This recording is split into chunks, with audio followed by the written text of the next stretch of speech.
Hey guys, Dave from Nerdarchy, for nerds, by nerds, and I am joined by the Scarlet Sisterhood tonight. It's not really our normal night, but that's okay. We're doing it anyway. Things got mixed up and jumbled a little bit, so we decided let's get some D&D in because it's been a week or so, so you need our fix. So and there's a cat. Definitely. The cat has spoken.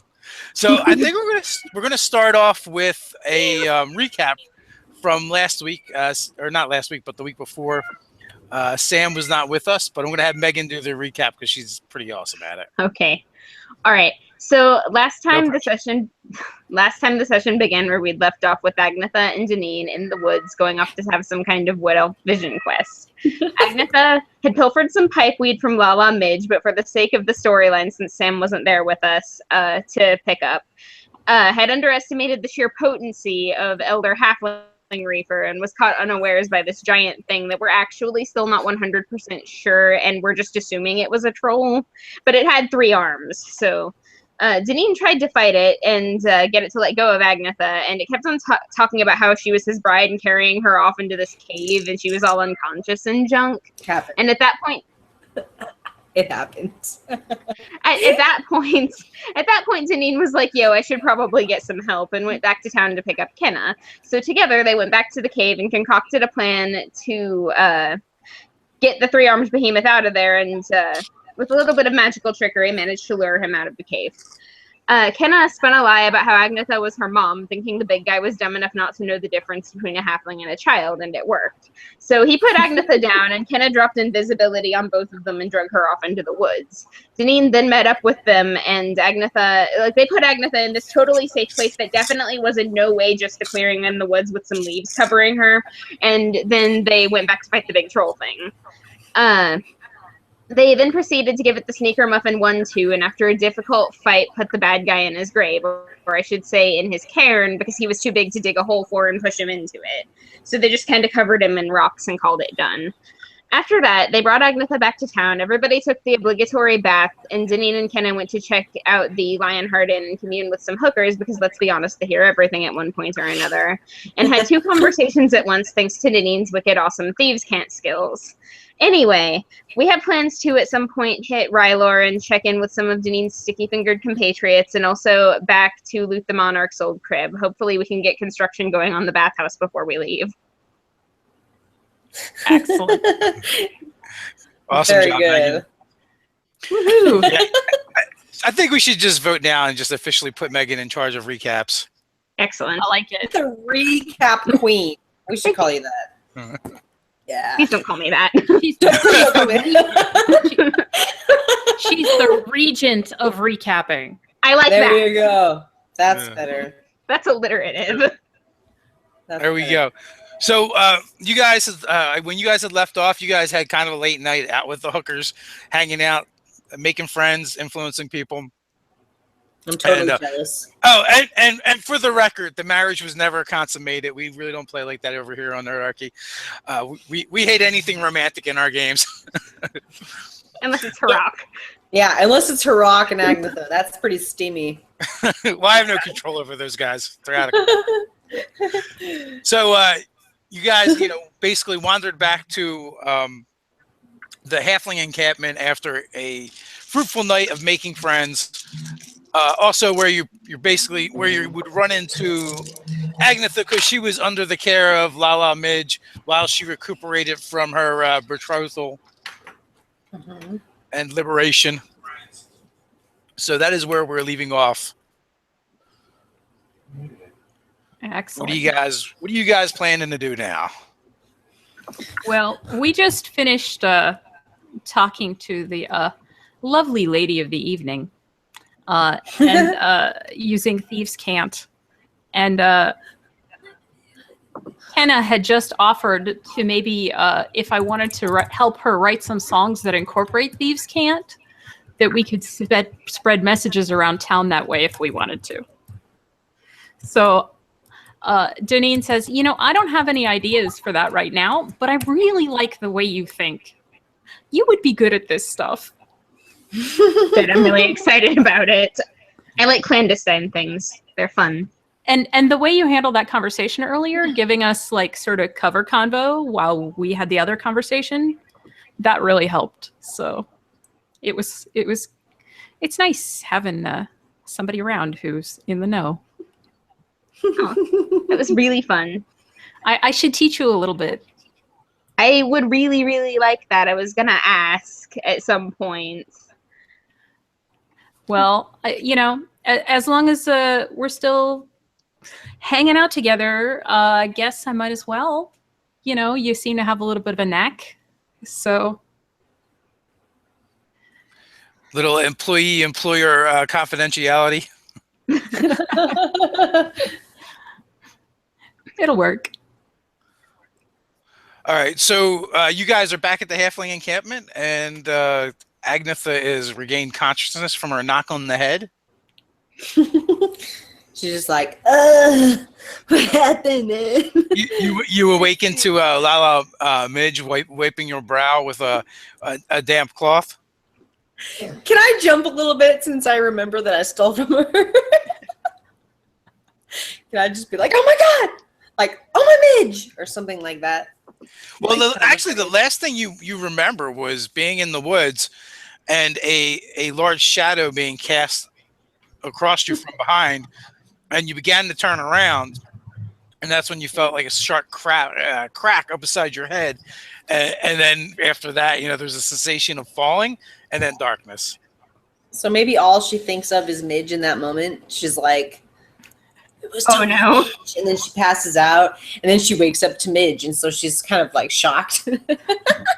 So it's like Midge hunted us down in the forest. Yeah, she's like consciously, yes. She's unconsciously guilty. That's she's what it is. taken you prisoner. Denine is nowhere to be seen, so presumably she's dead in the woods in a shallow grave. Is that the answer here? I like it.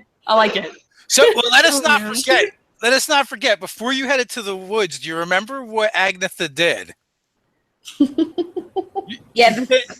She pinched Lala Midge's stash. Right. That's why she's worried about getting caught. See, she's unconsciously guilty. Yeah, that's totally her only consciousness. She's like, oh my god, it's Midge. She's the dark shadow that snuck up on you and knocked you out. It's right. the only explanation. Exactly. In her mind. She comes up to your knee. Right. So really, it's like this like multi-tentacled figure. Is that what you said? It had like lots of arms. No, it was a troll that had 3 arms, basically. Oh, that's so creepy. And he was like dancing you around and singing to you, and we convinced him his cave was haunted, and there was this whole paternity suit thing going on. Yeah, it was fun. Wow, what I missed out on. Okay, so some kind of creepy multi-armed creature was dancing with my limp body, and now we're with Midge. Mm-hmm. Now you're with Midge. Oh, it's good to see you awake, child. You're safe now. Your friends brought you back, Kenna and Denine. I'm safe. I'm here. What's going on? Do you remember what Where happened? am I? No, I don't remember anything. You're I just back. feel violated in some way. You're back in the safety of the walls of Gryphongaffe, back here at the back here with your friends, Kenna's kinsfolk. You had a nasty knock on your head, and No, maybe that's what that was. So it's probably like unconsciously after hearing that, you probably like feel your head, and there's like this huge like goose egg right on top of your noggin. Oh my gosh! You girls must be more careful. You're so lucky to still be alive. That thing could have took your head off. What thing? What thing, Midge? What thing, The Midge? giant troll. They said it was like 12 foot tall. What? With like 18 Wait, what? arms. All I remember is camping. I just want to go camping, Midge. Well, I would wait before going camping again. You should probably recover from your last camping trip. Oh my goodness. Okay, so where is Denine? She is around, probably sleeping. This is probably just karma anyway for what you did. What are you talking about, Midge? Oh, no. Being crazy now. Being an old lady. Oh no. She totally holds up a little pouch of halfling weed or halfling pipe weed. Okay. She's gonna reach for it. She's gonna be like, thank you, I do need that. You silly twit! I wasn't giving it to you. It's my pouch that you took the last time you were in town. Shit. I'm sorry, Midge. You know how much I love you, but I was desperate. It was really hard the last few days on the river. I was feeling nauseated. I was totally triggered at the time, and I'm sorry. You should relax and probably drink some water. And she pours some water from a pitcher for you. I'm gonna go fetch your friends for you. Thank you, Midge. Let me know when you need a foot massage. I'll give you one. So shortly after that, there's a knock outside of Megan's Megan's wagon, and you guys are kind of awoken to that. And Lala Midge is rapping on it with her cane. Let's step And she outside. pokes her head in. That crazy halfling friend of yours is awake and asking for Denine. No. Okay, Denine was meditating, of course, and or trancing, I think it is. And she says, "Oh, she's up. This ought to be interesting. All right. Do we want to tell her what actually happened?" I say 'Cause I'm find not out sure what she'll believe Lala us. Midge told her what happened, Oh, and okay, then go ahead and go with whatever it was she said. All right, I'm gonna do that. So Denine will head over to visit poor sweet Agnetha laid out at Lala Midge's. And it So- comes along. So Lala Midge only told her that she was in the woods camping and knocked on the head by the creature. Right. So Vaguely described it. Denine bursts in and she says, "Agnetha, are you hurt? Are you addled in any way? Because your poor head was hit so hard. Who knows what you might remember?" And then I give Agnetha- Lala Midge an expectant look. Agnetha sort of like flinches really hard as you come bursting through the door, and she's sort of frightened. She's like, "What? I don't understand." I mean, I'm glad you're alive. I'm just so confused right now. I'm sorry. I'm sorry for everything. so Lala Midge, did you tell her what happened? She basically looks at you and gives you kind of an exasperated look, and she cants to you that this one is crazy enough without poking and riling up anymore. Fine. Agnetha, I know we went out to like camp and commune with the whole elf thing. And I thought I was into it. And I guess I should be into it, but when it ends with giant monsters, it's really not cool. So, but we're all alive, and that's all. Try not to think about it. Agnetha starts breathing heavily, and she's like, "Don't patronize me. I know you wanted some of that stash, What? but then I got robbed, and then I got boned, and now I'm here at Midge's doorstep, having to totally figure out what I did." Agnetha, you didn't really do a whole lot of anything. You just kind of got bonked on the head by a giant behemoth with multiple arms. So, Wait, Megan, where are you at right now? Where's Kenna at? I'm standing in the doorway. She came with. You're there. Okay. So Agnetha's gonna just be like, "What are you talking about?" Remember that Agnetha kind of was losing it in the end, and now she's just kind of really, really kind of crazy. She's like waking up, and she's like, "Wait, all I remember is the camp out, and I was headed towards my spot, and now I'm in front of Midge and all of you guys. What the heck happened?" You just got bonked on the head. There was a little bit of a monster to kind of deal with, and it's done now and everything's fine. That's all you need to worry about. Yeah. Past the feelings of violation and strangeness. Okay, I will believe you, Denine. Okay.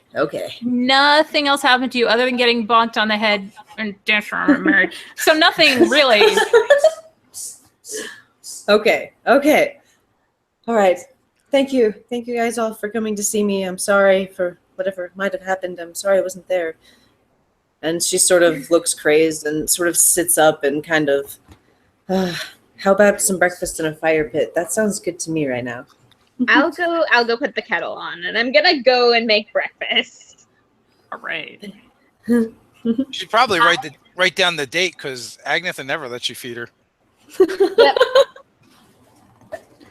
But halfling breakfast is best breakfast. Also, second breakfast. That's what I was going to say. It's best and second best breakfast. Best second breakfast. So you guys head out to the common area where all the wagons are kind of like circled for the moment. You can see that the building that the halflings have been constructing is like, it's nearly half built at this point. There's walls up, and they're working on thatching the roof. Soon it'll actually be a usable structure, but for now they're still living out of their wagons. And actually, as you come out, there's already food being prepared. So you actually don't have to make it if you don't want to. You can kind of just like get in line. Yeah, I'll totally mooch off of group meal. That sounds like a good plan to me. Agnetha's going to be pretty voracious. She's just going to want to eat lots. Well, probably. She's been knocked out for like 12 hours, so. And all that unconscious dancing probably wore her out. And wasn't she doing some kind of ritual fasting before then too? So now she's really in trouble. Well, I remember that. It could just be residual munchies. So there you go. Plus that. That's true. I'm going to eat my breakfast, and then I'm going to check with Denine and make sure that she's got Agnetha's back for a minute. Like, she's not going to let her wander off anywhere, because I need to go talk to somebody about these bathhouse plans. Sure. Sure. I can. Unless you guys want to come with me to talk to somebody about these bathhouse plans, but it's just going to be a bunch of number crunching, so I don't know how interested you are in that. So we can actually just fast track that, unless you want to RP the. Oh no, that's fine by me. Okay. Yeah. There's a montage. There's like some parchment with numbers on it and talking back and forth, and a lot of nodding. Intense haggling that just kind of looks like it comes from that one attorney game. Excellent. Yeah, you're actually able. It actually goes pretty smooth because you're actually able to do a little name dropping with Harak and awesome. Different people you've met at the Elven Library in town. So so a little back and forth, and the construction has begun. Good. Returns to party. So you get back. Agnetha is basically at full strength. She ate enough meals for about 15 halflings, and wow. So basically she ate about as much as Troll did. I'm impressed. And of course, while you guys were having your meals, the halfling children, flocked to you guys, and harried and harassed and sang and played as well as Troll, because he sends when he's not actually working or sleeping, he tends to follow the children around. I'll give the kids and Troll what's left of the honey mint candy. I'm gonna have to get more before we leave, though. That's why Troll hangs around. He's like looking for scraps. He's like a little dog. Especially with things like that, wandering in the woods. I mean, not that it was any big deal, but it's probably good to have somebody like Troll around. Yeah, probably. I like him. He's cool. He's good. He's like a nanny for all the halfling children. In turn, he gets scraps. Yeah, exactly. He's a good troll. he's actually become quite good with the children since he's been here. They spend a lot of time like playing with his hair and putting ribbons in it, and and teasing him and whatnot. Aw. Agnetha's gonna sort of be okay with him at this point. Maybe even sometimes throw him something every now and then and be like, all right.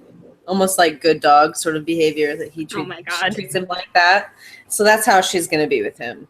You probably see Troll, and every once in a while you just think about Borscht. Man, I really hope they're okay. Basically, that's how I would see a troll. Pretty much the same as a goblin. Like in Agnetha's mind, that's how she would see it. Man, wizard problems. It's like way beyond my ability to fathom.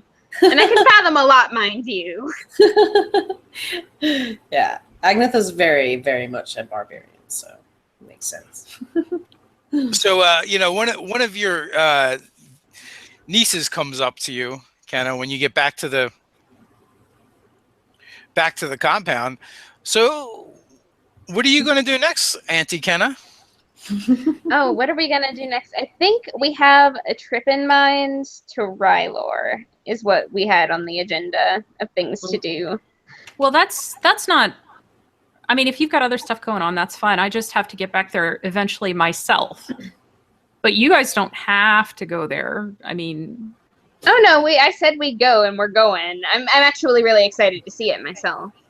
it's not the greatest city in the. It's not as nice as this place, is what I'm saying. Do you have any reason to go?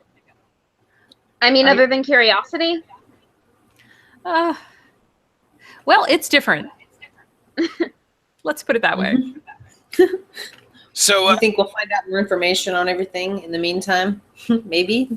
So Ryler is kind of a well-known port city, and it's very kind of gritty and grimy. Not to mention crime-ridden. It's kind of run by crime gangs, more or less, and it just is kind of a nasty, dirty place. So Denine's kind of like, hey, that's really someplace you would want to go. Right, exactly. Absolutely. Yeah. And it also might be like, hey, why does she want to go back there? It's so nasty and grimy. It might make sense. How far is this place away from where we are now, Dave? It is actually a couple weeks travel down the river. It might have some kind of connection to what we're dealing with here if it's a nasty, grimy place, right? Maybe. I do believe that they had plans to try and expand to Ryler, but we cut them off before they could get there. However, if I were the monarch and I were going to go lay low somewhere, a place like that sounds like it would be a really good bet. So we could look for him while we're there. And I'm totally just making up excuses because I really want to see it because I've heard things about it and now I'm curious. And it's probably obvious to you two that that's exactly what I'm doing. The journey might be at least worth the effort if it's something that is at least. And if you don't want to come, it could be a round trip. We could go there. If you don't want to be there, you could totally come hang with us since we're awesome. I just need to make a little pit stop. That's all. So we'll do that, and while we're on the boat, we'll head back up and loot the Monarch's Manor. So that's on the way. That's perfect then. Well, they're actually opposite directions, but they're both on the same river. So, do you want to book passage, or are you going to try and find someone to hire people to man the bars again? It's probably cheaper to just book passage. I think that sounds like a good idea. We were going to sell the barge anyway, and it wasn't very nice. And if this is a river that's a river runs through it, then there's going to be all manner of boats heading up and down to pick people up. Do we have money right now? We have quite a bit of money, don't we? Or have we not sold No, barge we yet? spent most of that for bathhouse construction. Well, we've saved it for that, but could we at least hire a team if we're going to go adventuring again all by our lonesome? Well, I mean, we still do have some, because I'm assuming that we spent the bulk of the money that we got from the barge, things that were on the barge for the bathhouse, and then after that point, it's whatever it was that we had lying around in the party fund jar from other adventures, because I have all that written down. It's just not added together. Well, okay. So, I have at least. Well, gold goes quite far to here, doesn't it? It does. It does. We should have enough for travel. No problem. Maybe we could hire a small team of mercenaries or something like that. They can help us come along. Or we could just find a ship that's already stacked and be here's some money. Take us on your ship. We could also cut things if you need us to. I would wager that any ship willing to trade in and out of Ryler is going to have its own degree of security, or at least people that know how to handle themselves. That's just a theory. Also, if you need more mercenaries, then that's how it is. But it depends what you want them to do. Is it just to go with us, or? Yeah, almost like protection or guards or something like that in case we need to call on them for some reason and protect us in some way, maybe. Since we're going after sort of a dangerous man who's been dealing with a lot of thugs and different gangs and whatnot. Well, maybe we can pick some people up once we know we're going to be assaulting something, as opposed to dragging them all over. Yeah, that's true too. Yeah. We'll get talk about that. Plus, roving bands of mercenaries tend to draw a lot of attention. They do, yeah. True that.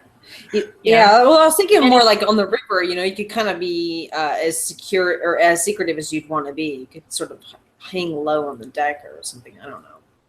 I'm not sure. I haven't done that sort of traveling in a while. Well, my vote is just to find a boat that's already going there and have fun with them. It seems the simplest, most straightforward way. Ah, that's a good idea. That's what most people do. That's a good idea. I like it. Agnetha, Less or did you things get to hit on worry the about. head?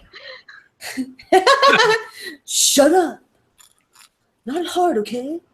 So it's actually fairly easy to find a ship to book passage on. It's actually one of the more common destinations, and even if ships aren't going there, they generally have to go by there. Excellent. Okay. So, how expedient are you looking to travel? Because you you find one that's departing immediately, but they're not actually going to Ryler, but they're willing to kind of drop you off, a day or two travel away from Ryler.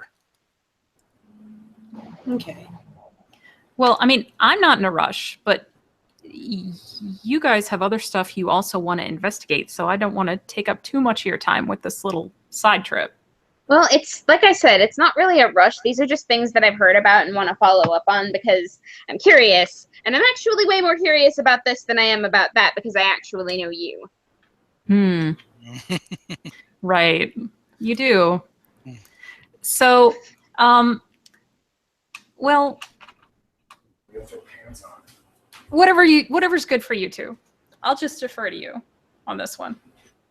Because this is not how I usually travel. How do you usually travel? I'm usually making money as a guard, usually on the road. So I'll caravan up and down. That's cool. Well, that would take a really long time. Yeah, it does.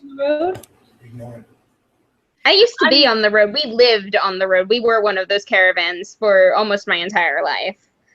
Yeah, I mean, I'll do guarding for civies, so to speak, but sometimes there's shipping companies or various, let's say, economic interests in Ryler that sometimes need to get shipments safely down the road and maybe don't want to take the river. There's lots of reasons people want to guard. You guys hired me, so yeah. Oh yeah, that's been my career thus far. So, when you guys ask around on the docks, you actually get pointed to one of the ships that is leaving soon, and that is the Steel Eel. I like it. And that is captained by Tenagar Brightstar, who is a very flamboyant-looking high elf. Oh. And his vessel is extremely well kept. Everything is spit polished and shined. And the crew is predominantly all humans except for himself. And it does seem a little odd though that he's outside of the city of Carshapathium, especially for a high elf. They tend to be a little more hoity-toity. Yeah, that's interesting. And captaining a cargo vessel doesn't seem like their style. Which is a lot of what you've heard, Denine, about high elves. That they usually stick to their hoity-toity city and don't get around? Pretty much. Yeah, but, Denine, of all people, understands that sometimes you can end up in an unusual situation. What did you say his name is again? Thanagar Brightstar? Tanagar Brightstar. Tanagar, got it. Okay. And that's what you're actually thinking, is he probably found himself in an unusual situation. So, as we're, booking passage and introducing each other, I'm gonna just experimentally inquire in Thieves' Cant and say, I don't see many high elves outside the city, but it's refreshing. So whatever the veiled question is, he actually just answers the question. Ah. So he's definitely not, or he either does not know Thieves' Cant, or at least he's not letting you know. Right. Which either way is interesting. So, yep, she'll just leave it at that. So you guys, book passage. You're on the ship. You can kind of interact with the crew as little or as much as you want. They're relatively. Seems like they don't see much excitement other than different ports of call, normal kind of like sailor stuff. And they're definitely your homegrown humans just trying to make a living. Yep. There a dice game like anywhere on board? Usually there's dice and cards being thrown or flopped when people don't have their duties going on. Okay. Good. But I'm like not doing the high roller thing here. I'm like betting modestly and playing cards with them, but just trying to get like information about the ship and its crew out of them while we're doing this. I'm like wheedling them. So it's more like social gambling. Yes, absolutely. Yeah. That's actually how I usually gamble. Just try to stretch my money out as long as possible when I make my annual pilgrimage. So, okay, so you can absolutely do that. So what is your intent? What is your purpose? What are you trying to do? I just want to find out like where these people are from, like what like if there's anything unusual like going on board, like just interesting stuff, things that I would find interesting, like if there's anything. Okay, you can actually, if you're going to spend the next couple of weeks doing that, yes. Give me a let me think. Interaction skills. What interaction skills do you have? Let me see. I have deception. I don't know if investigation counts. I mean, like sometimes that involves talking to people. I've got performance. That's probably about it in terms of the talking to people. Or things that could be construed as talking to people anyway. You could persuade them to be open with you. I don't have persuasion. Ah. So give me a perception?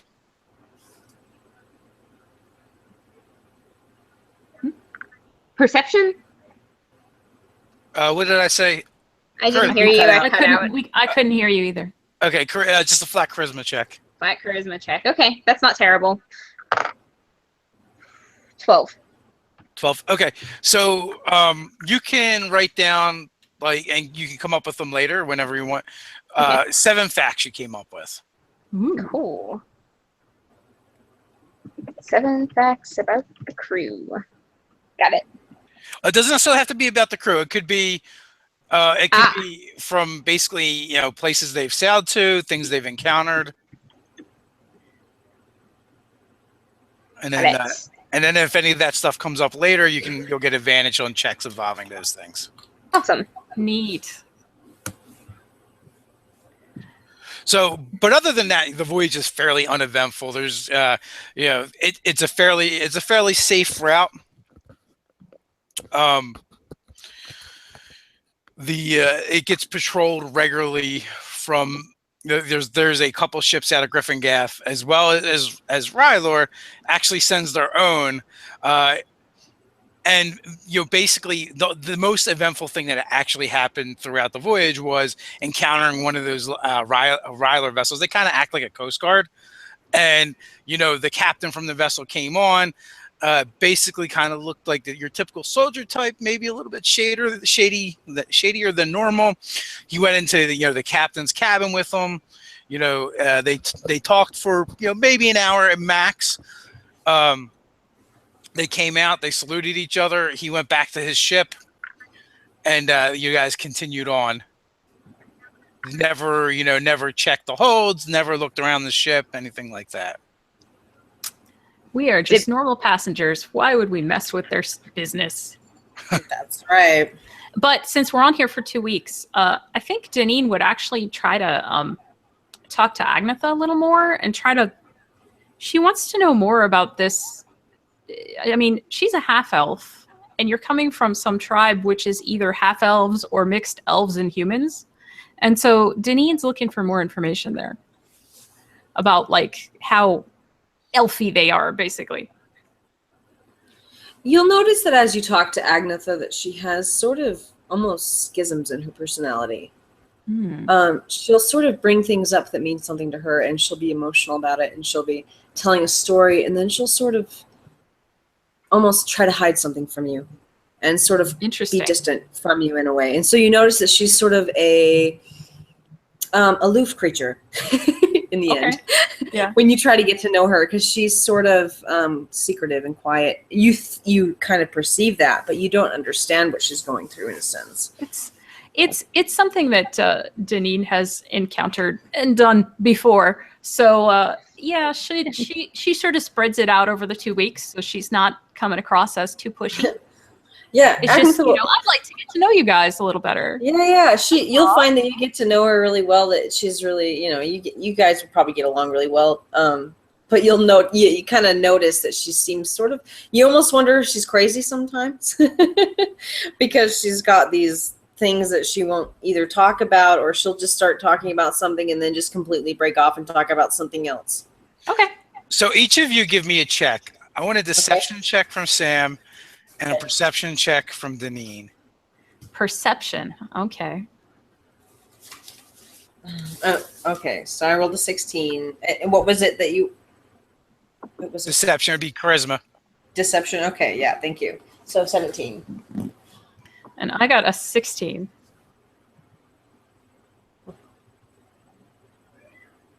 Okay, so it just comes across as being a slightly odd behavior, but nothing more. Yeah, that's okay. She's good at, you get along. That's consistent with what the inconsistency is consistent with what I've seen. So yeah, it's just interesting. Okay. Excellent. So you guys, the ship kind of drops anchor, and the captain is like, well, this is as close as I'm going to go. You've got, just 2 days and you'll be within the walls of Ryler. I do not go to that place. What kind of people are on the vessel? They're all humans except for the captain. Mm-hmm. Okay. Well, thank you for getting us this far, and hopefully we'll see you again one day.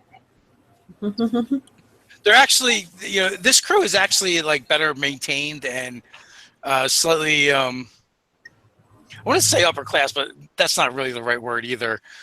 More professional than some of the other sailors you've encountered in the past. They're basically all business. More experienced, basically. I just remembered something.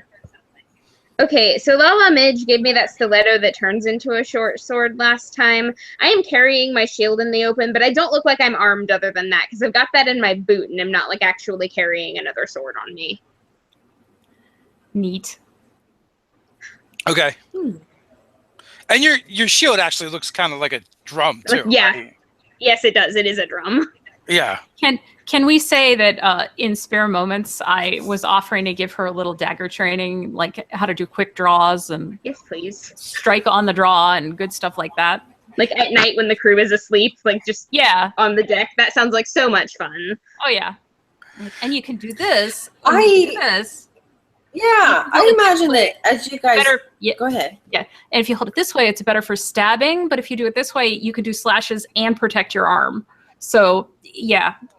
And that's just dagger work. Mm-hmm.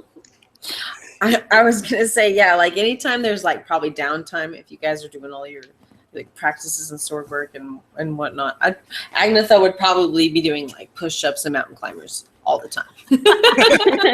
Oh my God. Burpees. She would just do that kind of stuff constantly. She's kind of like an OCD Aquarius, just constantly doing something. So you're telling me this is going to be a spa CrossFit place? Is that what we're looking at now? Yeah. She'd be on the deck doing stuff because she's not good at being on a ship. She's used to being in the woods.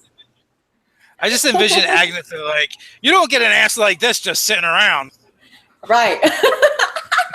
That's exactly it. That's awesome. She's always running through the woods with creatures and stuff. So. Yeah, so definitely, all that stuff happens during the voyage. Plenty of time for it. Kenna and Denine are playing Cat and Coup with the sleeping sailors. So the ship drops anchor, and they basically, load you guys onto a rowboat and take you to, take you to the shore and leave you there. And they inform you you should have no problem whatsoever finding passage, safe passage back to Gryphongaffe. And they even give you a name. Raul is a captain that often sails out of here. If you can find him, just drop my name and you should be able to book passage with no problem. Did you say Raul? All right. Yes. Okay. Raul. Got it. So, do I happen to know this guy? You know what? Give me like a local history check, like just a history check, I guess, intelligence check. Sure. Nice. Let me see. History. Or you tell me, do you know him? I don't. Since Denine's done more stuff with the roads, I don't think she would automatically know him. Okay. I said she hasn't done so much with ships, and her role backs that up because she got a 4. But so she'll just say, she'll thank Captain Brightstar for the reference. You're welcome. Yeah, he's a fine captain and a good man for Ryler anyway. He won't cheat you too bad. Setting that bar low in this city. Yeah. All right. So, are we off the ship at this point? You are off the ship at this point. All right, girls, huddle. Yep. Thank What's God. up? There's a certain number of people in this city that know me as Nina. Okay. So should we call you that while we're there? Yeah, you can do that. That'd be good. Should we also grab Alii? You don't have to. I mean, if you want, if it's fun for you. It's good practice. It's good practice. Why don't you? I believe I told that hooker my name was Maris, so we'll go with that. Okay. You have like a different name in every city you come to, or what? Who are you really? I have a really long name, and I use different parts of my name in different places and with different people. Oh yeah. Because then if somebody comes looking for me or recognizes me and they have one name versus another, I know who tipped them off. Not that happens often. I kind of looked at Ken. I'm like, don't trust her. I'm just joking. No, okay. All right. That's cool. All right. They're all technically my name, just parts of my name. Okay, got it. Mhm. I'll try to keep track. So what's Kenna's name here again? Morris? Maris, like Maris. Actually, think I stole that from my fiance. Talk to him about that later.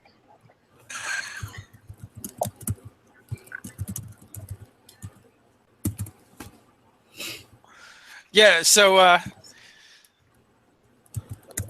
is that what you say? I'll use that one because that's the one I told the name I gave the hookers. Yes. Or prostitutes or ladies of the night. That might be the first time you're hearing about that, Agnetha.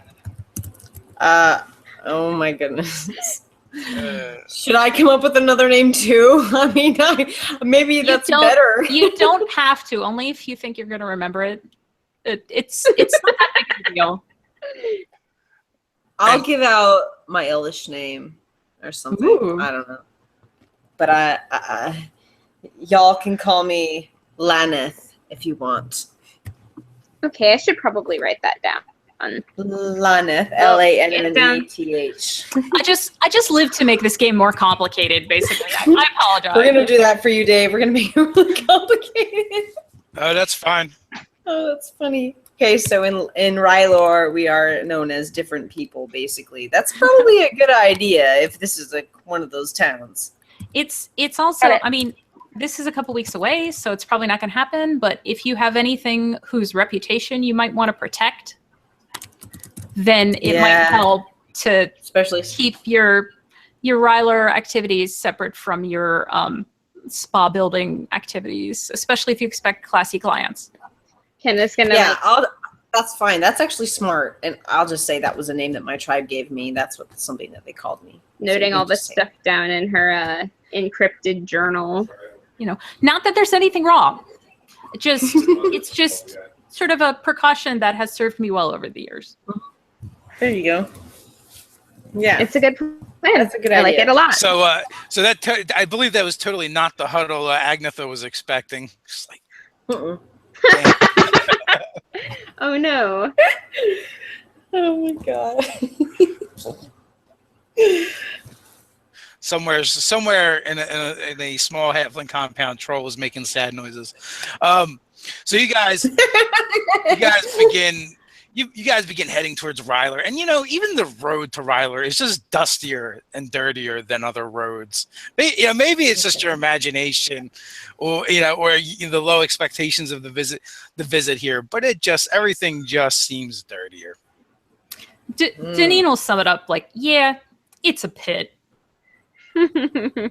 but I'm used to it. So from you guys are coming from the east. From the west, you see movement out in the plains. Should we be worried about that? So we're at the port, and you said it was a port city. So we're heading. No. Okay, I just want to check. Yeah, they dropped us off. Before. Oh, that's right. Yes. You said they were going to drop us off a day or two. Okay, got it. Yes, like you guys are gonna have to camp out like one night before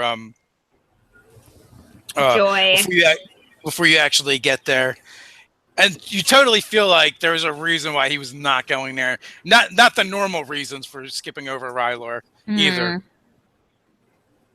Like more of a personal reason. This is the high elf guy. Yeah.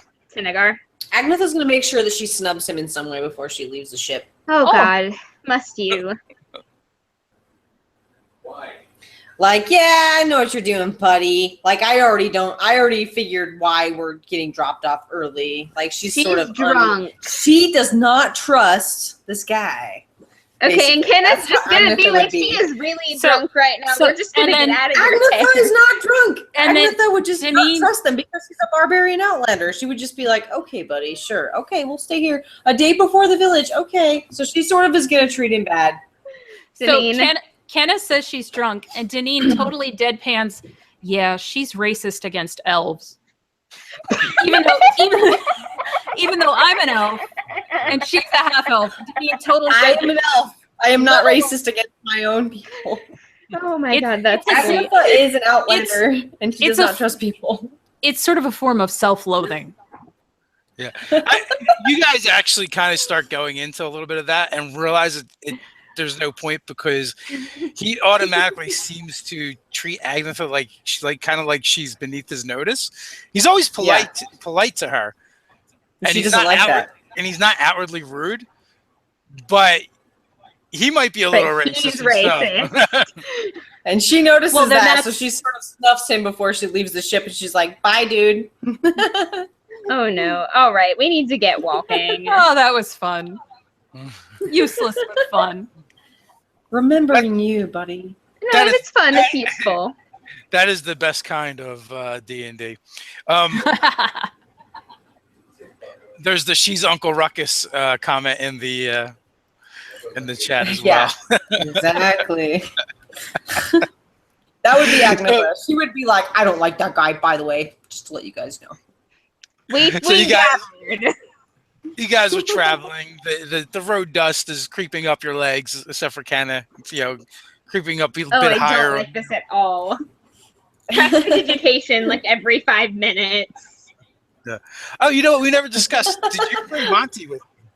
I imagine he gets pretty boat sick, and we've got this rift between us right now, but I'm also trying to build up more goodwill with him. Like, I feel like I did. Yeah, he's with me.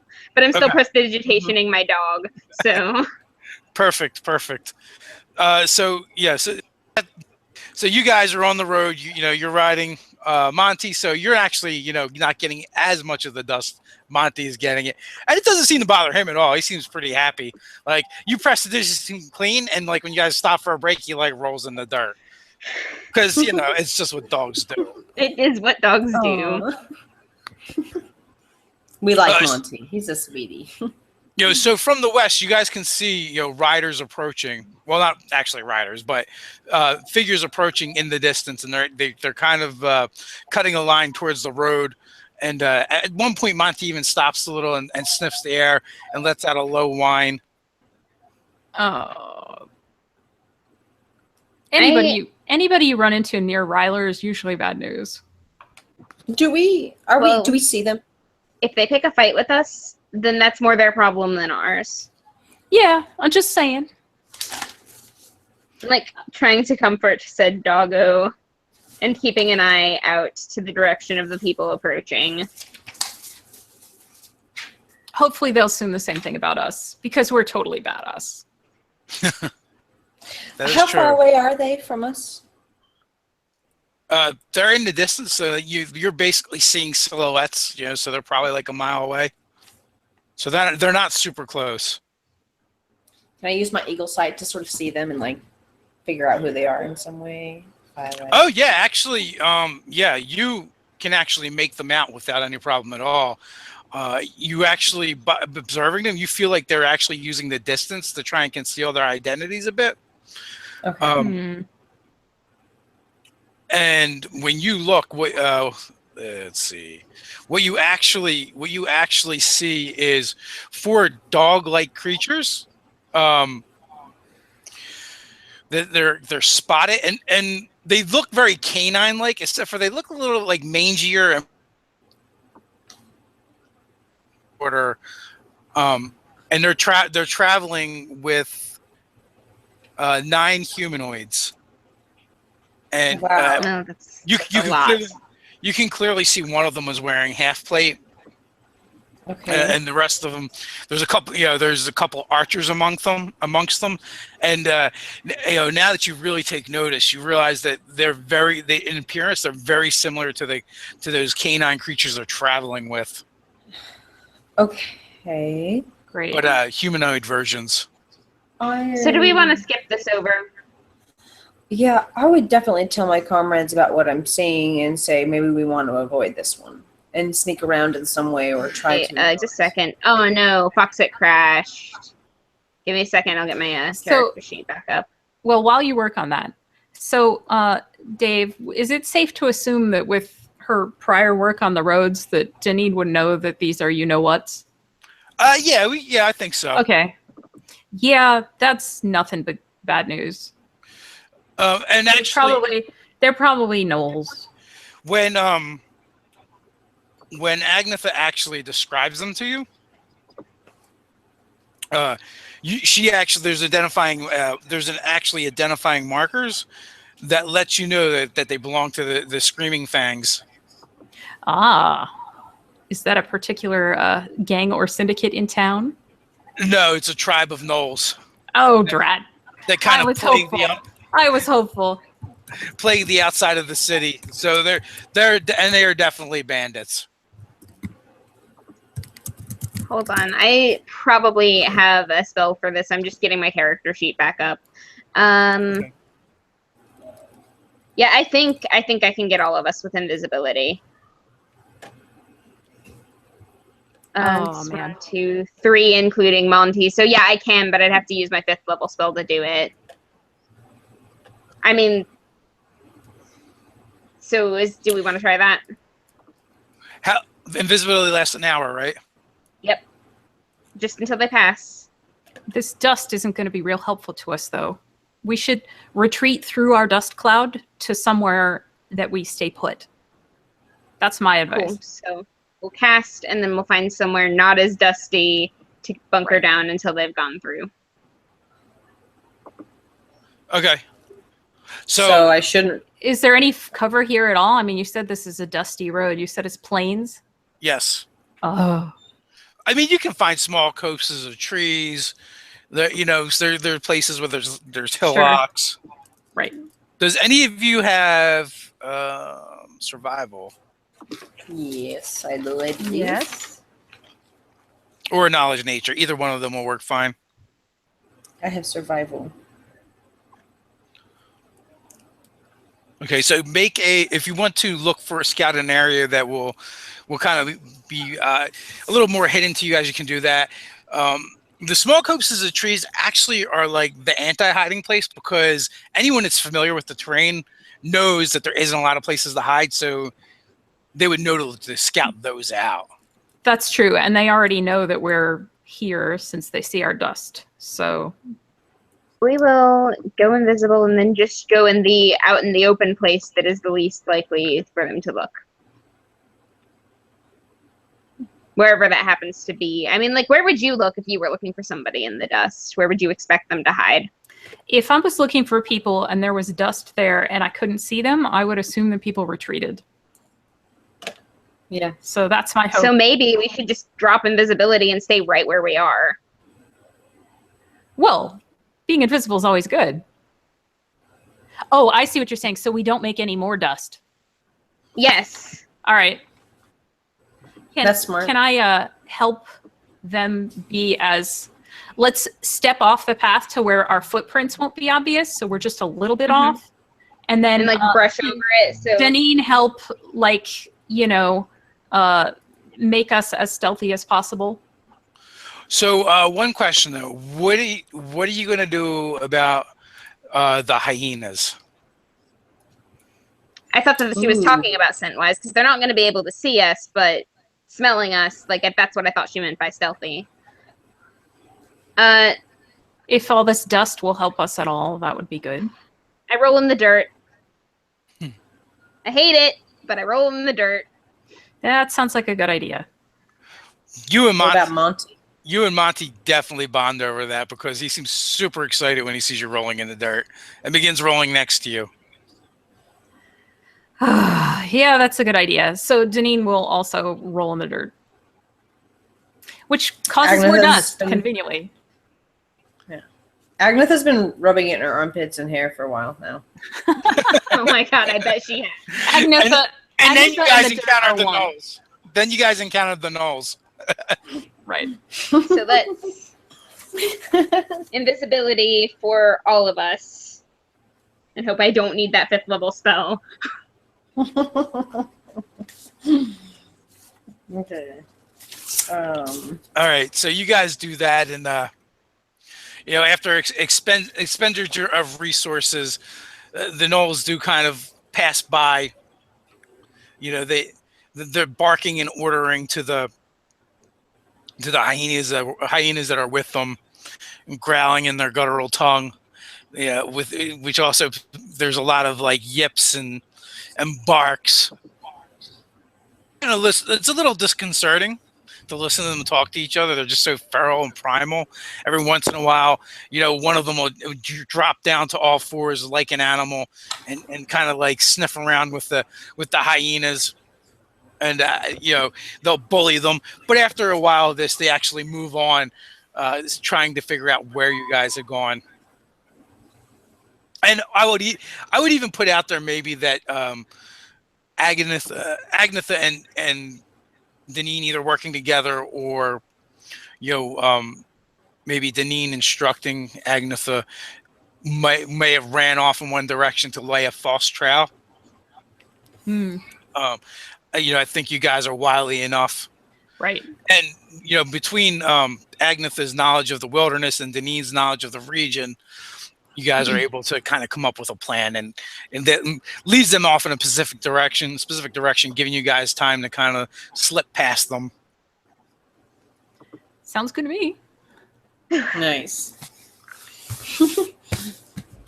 Okay. So with that in mind, are you guys going to travel through the night, or are you guys going to make camp? I think, well, I'm just personally gonna vote for continuing to travel through the night and finding a nice inn to bunker down in when we get there. But you guys know I don't like sleeping outside, so you might want to ignore that. We could always. I could always carry you. I mean. Oh, I've got Monty, but you know, I mean, like, it's Denine. You know this place better than we do. What do you think is safer? You know, honestly, I'd rather arrive in the city tired or in one of the outlying villages, tired, then be out here when they come by again at night. Yeah, that's pretty much my logic too. So pressing onward. I would agree with. Yeah, and as half elves, we don't really need a lot of sleep, so it seems to be all right with us. If only. Not as much as Kenna might need, I guess, but we still need sleep. Getting through the night would be a good idea, though, for sure. Let's just try to move forward. That would be. I got my trail mix. I'm fine. So around noon the next day, you guys actually find yourselves outside the gates of Ryler. It looks as grimy and as gritty as you remember it, Denine. And Kenna, you've heard many tales of places in the region, and you're not disappointed. And sometimes when you get close to a port city or a bay, you get that nice smell of salt water coming in. Off of it, but that's not what you get here. It's more rank. It's more, more of the smell of stagnant water and runoff waste than it is the ocean sense. I mumble under my breath. Maybe they needed a bathhouse. So as we approach, Denine will produce from. She always keeps her money hidden all over herself. She will produce the what she considers the standard very small change, because this is all I can afford, what's still considered reasonable by the guards, bribe. Okay. Because it's the better way to get in. Just so they don't mess with us. You guys actually find yourselves moving through the gates rather rapidly compared to other people that are waiting. They're having their stuff searched. They're generally just being harassed and hassled. And it's actually one of the guards you actually even know. You've been through this before, and it's also how you knew what wheels the grease. Excellent. Nice. So. How much do you think that cost me? 3 silver. Okay. You're a good commodity to have in this town. Great. And you guys may you can decide how you know the guard, but you also got a little bit of a discount though. Yep. Well, then it's more the courtesy bribe, because we know each other, because I come through with caravans periodically. You understand. More of a tip. We don't really consider it a bribe. So his name is Morris, and he actually cants to you. Is there any? Okay. She says, I've been down south. They've had some kind of trouble with a disease, and somebody's been, I don't know, some fella I've never heard of called the Monarch. It's very odd rumors about him. He makes a rude gesture and kind of spits off to the side. Yeah, I've heard of that. I've heard of that guy. Well, hopefully he won't come up this way. But yes. How have you heard about him? He kind of skirted the city. Oh yeah. Well, that's good for us then. A couple months ago, peddling his poison. Oh. It's one thing to sell honest drugs, but what that guy was selling was crud. It's a real crud peddler. But then he left, so we're good. Yeah, but their kind always has a way of resurfacing and causing a hassle for us honest type thieves. Exactly. I mean, well, surely if he just coming through to sell, and then did the syndicate drum him out of town, or?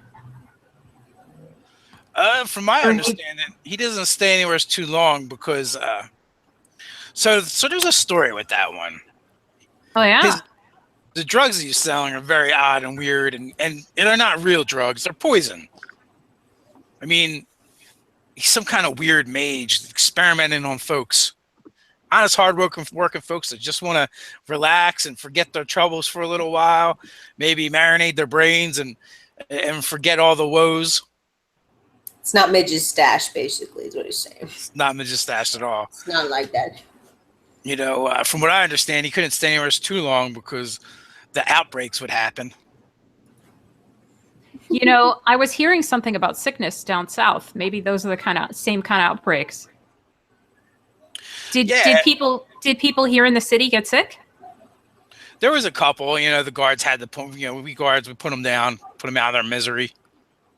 And you know, they would turn into these crazy lizard creatures, smelled worse than a hyena's ass. You know. Sounds like we need to hit up the bar. You know what I'm saying? And find out some drama. This town is full of it. It sounds like. Wait, crazy lizard creatures that smelled bad. You're saying? And I give the other two ladies a significant look. Did we not tell you about that?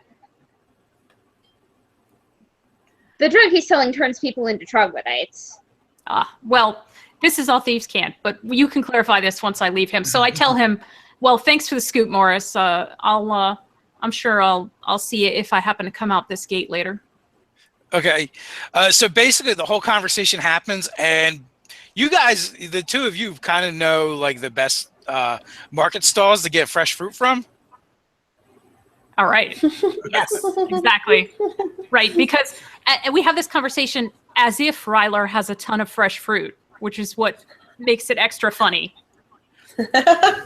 It's all fresh and exotic fruits, and there's no way any of this is actually in the city. So kind of because you're starting to learn learn thieves can't, you do pick up like a word here and there. Yep. And you notice that Denine is gesturing a little more than she usually does, and there's definitely something going on. Yes, paying careful attention when the conversation takes place. And after this, I suppose we should probably try and find somewhere to go sleep and then fill each other in on what just happened, so that we can fill you in on the fact that the drugs are turning people into troglodytes, and we knew about that, and sorry we didn't tell you. Well, actually, the drugs themselves weren't turning people into troglodytes. It was the absence of the drugs after they started taking them. Technicalities. But that's not how Denine heard it. So I feel Nina, excuse me, Nina. That's not how Nina heard it. Nina, yeah. Yes. That's awesome. Yeah, I feel like this whole time Agnetha is like tapping her foot going, why aren't we at a bar? Why are you guys talking about fruit? I want mushrooms. You're not going to have that here, Agnetha. What? All right. Looks at you seriously. This is a poop hole. So Denine would know probably some kind of inn that we could go to with like a reasonable degree of not getting immediately muggedness. Yeah, you actually know several of those inns where you're not going to get mugged, and two, you won't wake up dead. That's all. That's it's the little things in life. No fun. So what is Nina's favorite watering hole? It's a little place called the Adjective Animal. Oh, nice. Yeah, they couldn't decide, and they figured they'd just cut to the chase. So the Adjective Animal, it's Denine likes it because they have less food poisoning than some places, and the ale is they water it down just like everybody does, but they don't water it down too much, so it's relatively reasonable. Laneth is totally open to going there. Yes. So the owner of said establishment actually used to be one of the guardsmen, and one of the forays outside of the city, their band was attacked by gnolls, and he actually they were able to repel them, and he got a fairly clean kill on one of the hyenas, and he brought it back to town and had it taxidermied. Oh, nice.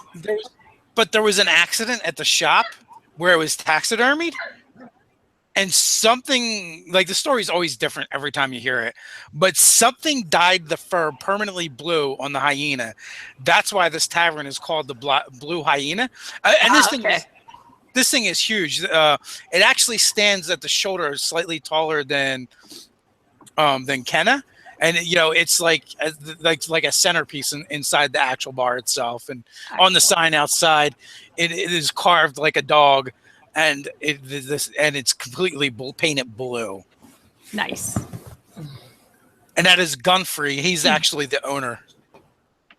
I am not leaving my dog outside in this town. He's coming inside with me, and I will bribe whoever I have to make that happen.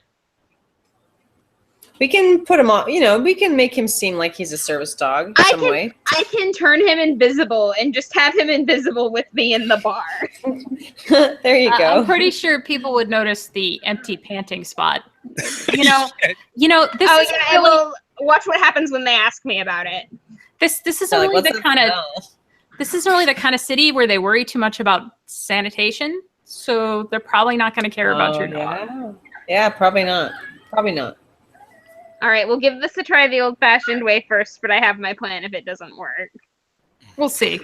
I mean, I've never tried to haul a dog around. I could be wrong, but...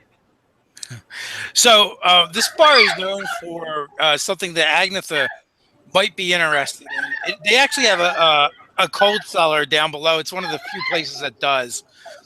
And they are able to cultivate something called a cube slime shot that grows actually in that cold cellar. And when they come out on these little cold stone trays, and they basically look like Jello cubes. Oh no! But they're highly intoxicating. Oh yeah, Agnetha would love that. She'd be like, totally. Bring me like 3 of those, please. Oh my! All right. I'm going to be watching her back. All right. So they go down real easy, but then once they hit your stomach, then there's this burning slime trail that gets left behind as you enjoy your first gelatinous cube slime shot. Gelatinous cube. Yeah.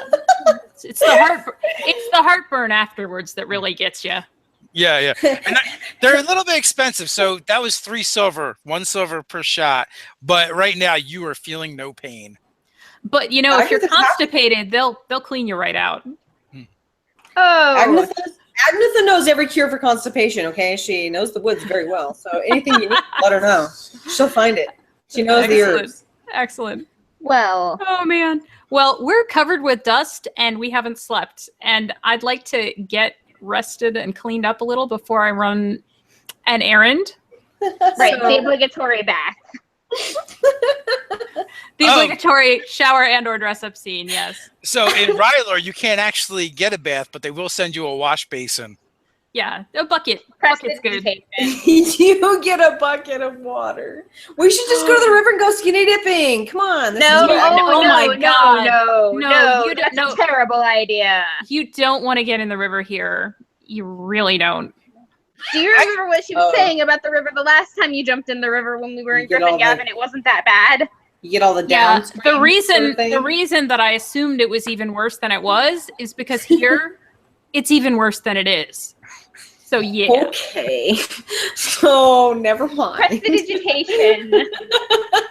Agnetha's not used to that. Can I get some of this prestidigitation? Yes, prestidigitation, and you get a prestidigitation, and everybody you get a prestidigitation. Oh. Yeah, that's great. Yeah, you actually find, although the prestidigitation is not as soothing as a nice warm bath, after you see the water basins that they bring you, you actually think it was a better choice. Well, I told you. Oh my. Prestidigitation is the best because you can use it to warm towels, warm water, clean yourself. It's great. Yeah. Matter of fact, no one drinks the water in Ryler if they can help it. That's why you want the ale to not be too watered down, because then it's relatively sanitized by the alcohol. You have to drink to live in this town. Yeah, don't drink the water, drink the ale, right? That's the quote on the wall. Yeah. Even for kids, they have this like sort of fermented cereal thing that you can have for breakfast. They drink the, what is it, grog? That's gross. Well, basically they give the kids like milk here. Right. This place is really awful. Yeah. I'm so glad we came here. Sorry. I bet they have great ice cream. No, I mean, really, I was curious, and my curiosity is not quite sated yet, so. So, all right. Denine is clean. And she looks no a little streams torn. or rivers. No streams or rivers around here, huh? Just the giant river of backwash, basically. You don't want to be another body in the local streams and rivers. Yeah. Dang it. So the problem is it's like a hook, right? The port city's almost on a hook. So where most of the other city, the water just keeps rushing on by. Well, here there's like a standing pool where things kind of collect before it kind of slowly drifts out into where the ocean and the river meet. So it kind of collects things. But this place being as filthy and unsanitary as it is makes it so much worse. The ocean is nearby. The ocean is. This is actually where the river and the ocean meet. You're at the mouth of the river. Yeah, we'll have to keep going after this. So we're at a port's mouth. It opens up here and slows down in a way that isn't so. Yeah. Got it. It's very unsanitary. Like I understand the whole hook thing. Yeah, that makes sense. Yeah. Got it. Okay. So. Okay. I see something fluffy. He just decided. Oh, playing the role of Monty right now. All right. So let's see. Gosh, what would Denine do here? So she'll say, so you guys need some sleep, right? Yeah, that's probably not a bad idea. Okay, and I should go meditate. Trance. But I probably won't do it here. I've got a place to go. But can I meet you here in like 9 hours, say, when you're all rested up? Yeah, I'm not going anywhere. I'm totally gonna crash. Bring my dog up to a room and we're just gonna sleep. Great. Just don't get mixed up in anything while I'm gone. The rooms are cheaper than the gelatinous cube shots. Great. So Agnetha's feeling sick. Probably wants to go to bed. It's probably safer if we share. So I will get a room for both of us and just me, Agnetha, and the dog. So it's 5 copper for the room. Cool. You take one look at the bedding and decide the prestidigitation that over and over again. And like you're probably using it to kill bed bugs and fleas. Oh, good. Ew, gross. Agnetha's probably gonna find a place to want to sleep in the woods at that point. Like, okay, there are hyenas outside. This is fine. We can make this work. And I'm like going through my pack and getting out like bed rolls and stuff to put on top of the bedding to put an extra layer between us and it. Okay, Agnetha's probably just gonna be like, fine, cuddle up next to you, next to the dog, and just sort of cuddle in, and not think about it and pass out. I joined the puppy. I guess that's what she would do. Yeah, that'd be weird. Probably don't want to sleep outside in this place, so she just sort of cuddles up to Monty and makes the most of it. All right, so you guys kind of bed down and chill. Right. So is this? Heads out. Let's see. We actually got here at noon, so even though we're beyond needing sleep, it's actually daytime. Mm-hmm.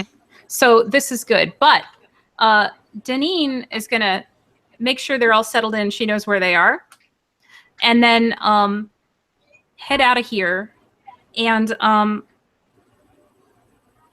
probably stealth away from the inn. Like, just get lost in the city for a little while. And then when she finds a good alleyway, she's going to bust out her disguise kit and take all the black out of her hair. And then she then continues and is still pretty stealthy and watching to see, just in case there's somebody she knows or doesn't know. Or hopefully so that nobody who knows her as Nina will know who she is. Just to make this super complicated. And then she ends up proceeding to a very, very cheap kind of tenement place. Okay. So like apartments or housing. Yeah.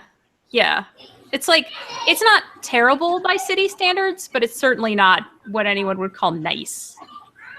It's working class blue collar area of town. Right, exactly. Like some tradesmen probably would live here. Okay. And then she'll head on up to visit some people, and I think you know who she's visiting, Dave. I do. Okay. So when you arrive, you're greeted by, is it two? Just one. Just one. Okay, so you're nearly, well, one, but two. So two individuals are there. Oh, yeah,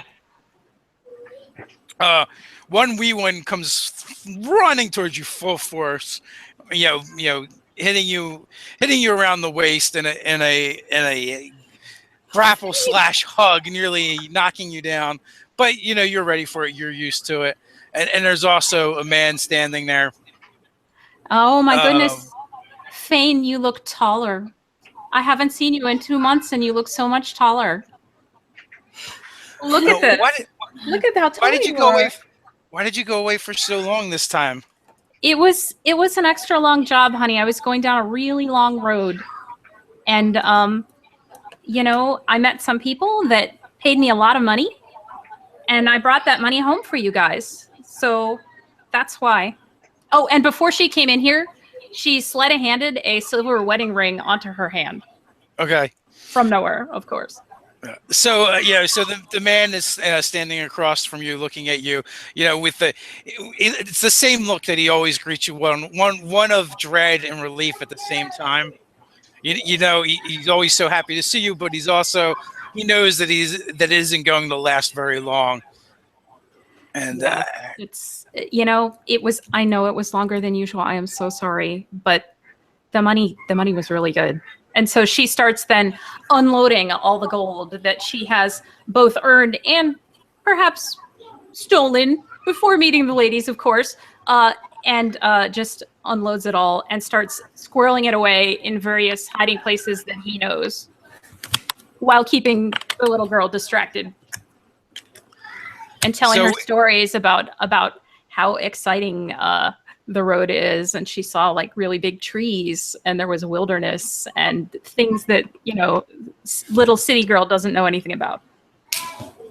So the man begins recounting like all the different things that Thane has done over the past 2 months and different gossip that's happened in Ryler, and he basically spends a bunch of time talking about his crappy job, but he still seems to like take pride in it and enjoy it. And you always see on the tip of his tongue the same old argument, but he's kind of become resigned and given up on it. And conveniently Fane is here, and so we can use her as a conversational shield, because that's the kind of thing healthy parents do.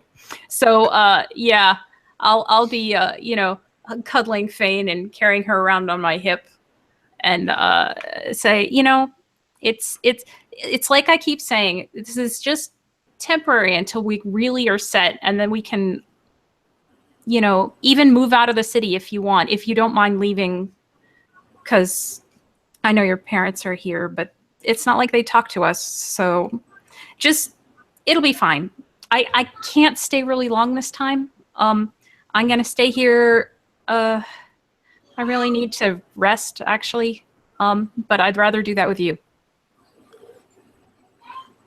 Quick question: his lineage?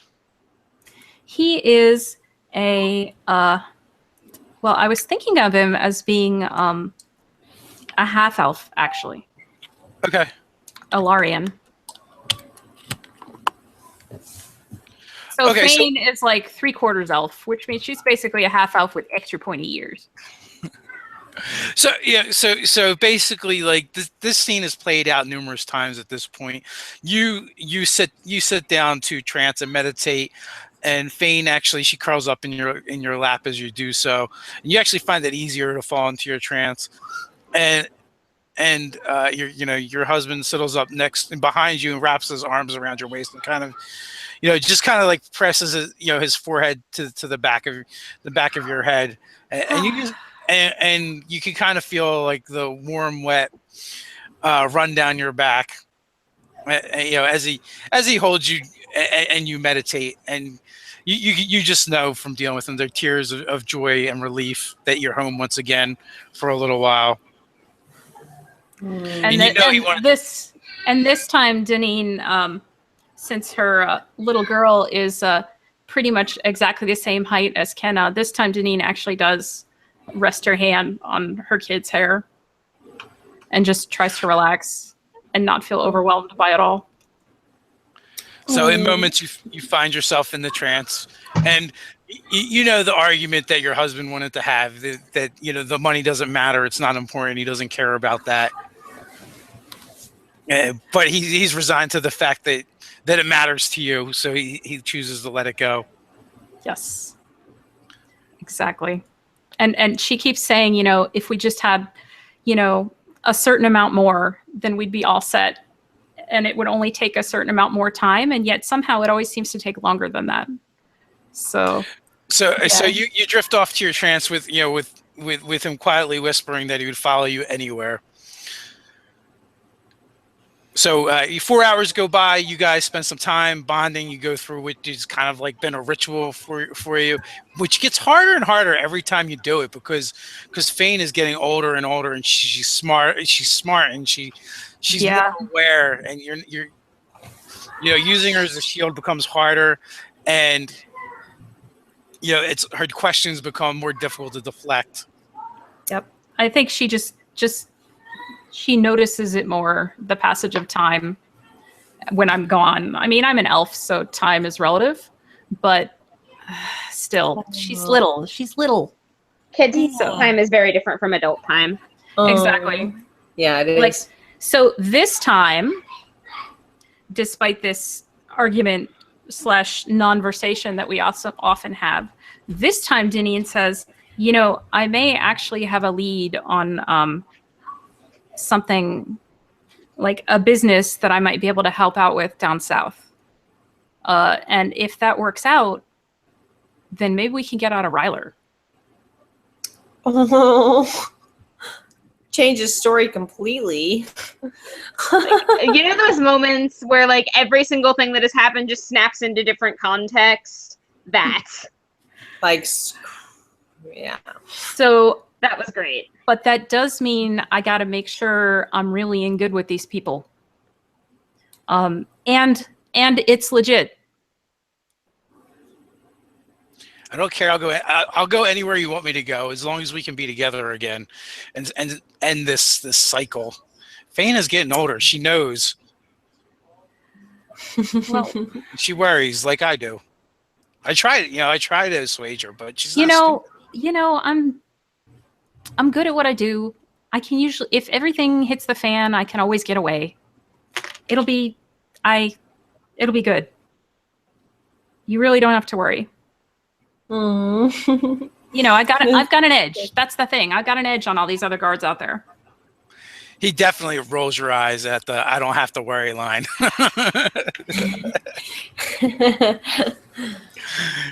So we'll just fast forward that part a little bit because we know you get the gist. Usually plays out the same. Yeah, you don't want to have too much side scene here. Then Denine will say goodbye. She gives the last bit of honey mint candy to Fane, any little toys or whatever that she's picked up along the way, and kisses her husband goodbye and leaves and takes off her wedding ring and makes her hair black again and leaves and heads back to the ladies. So so this sad. time when you leave, your husband does have a little bit of hope in his eyes that you haven't seen there before. Yeah, she gave him a good pitch, like this is like a thing you could actually be hopeful about, and it'll be different this time. And yeah, and it's not like a scam or anything. Like they really mean it. I'm pretty sure. He totally I'm buys sure. it. Yeah. All right, so you guys, All right. you kind of awaken from your dog pile to Denine, Nina, slipping through the door quietly. Yep. All right, and I'm gonna get up and I'm gonna like kind of rub my eyes a little bit and look at her and I'm gonna be like, "So did your meeting with your guild go okay?" Because that's what I assumed she was doing. Oh yeah, we're tight. Everything's good. Okay, You cool. just you know how it is. I gotta check in. I gotta pay my guild dues. Right. Something that So I'm Agnetha taking is all my gold off my sheet except for a token amount at this point. I would say Agnetha is a little bit wary of you, Denine, because she doesn't trust people. She's really slow to trust people. So she's sort of getting used to you. And since she doesn't know who you are, she's going to be constantly sort of like nitpicking what you're doing and trying to figure out like where it is that you came into play. So let's just say that. Sure. She's going to be really like, And- not believing you. Right. And Denine tends to do she'll give as much detail as she did to Kenna in their previous. Oh, you weren't here for that. She'll give a certain amount of detail about how, yeah, she grew up in the city and it's a pit and parents weren't in the cards for her. And she'll say that much. And then once it gets past that, she'll just be like, but what's the point of talking about me? Let's talk about you. Yeah. And she'll try and turn it around. So as you were trying to figure out Agnetha was figuring you out. Right. Let's say that. So she'll give at least that much just so it'll look like she's Okay. given something. But she Right. she retreads the same stuff a lot. And she hasn't talked about Right. how she picked up all her skills or anything like that. Like, she's been guarding on the road. It's tough work.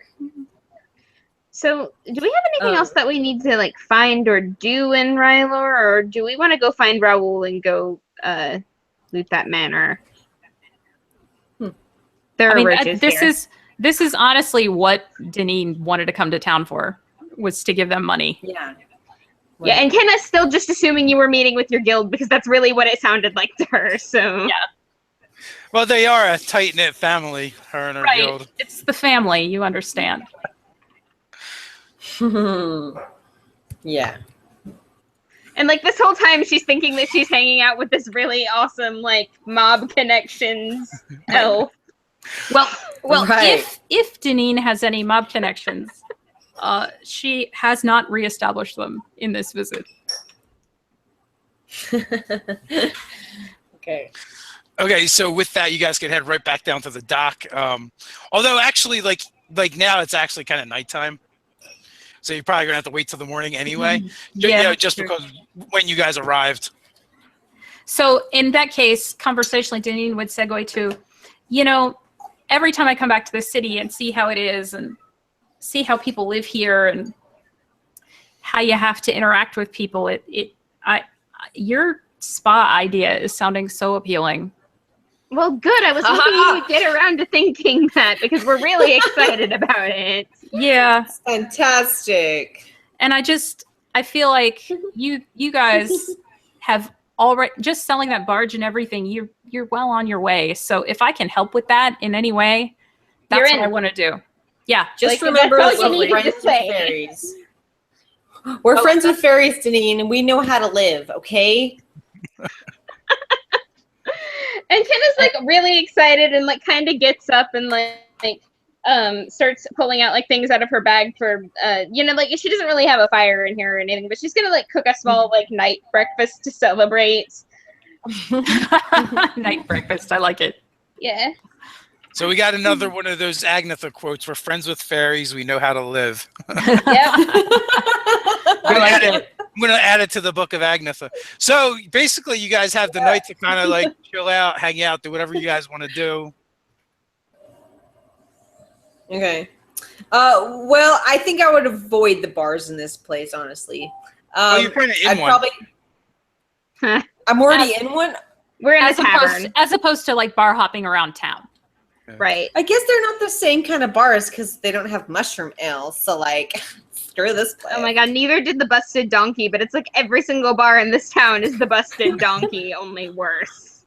I try to be classy, but Agnetha's just not. So she's just gonna try to find whatever she can and learn what she can. Mostly what she does in these places is go to the place where most people come at night so she can learn what she can about what's going on. So she's probably gonna head downtown.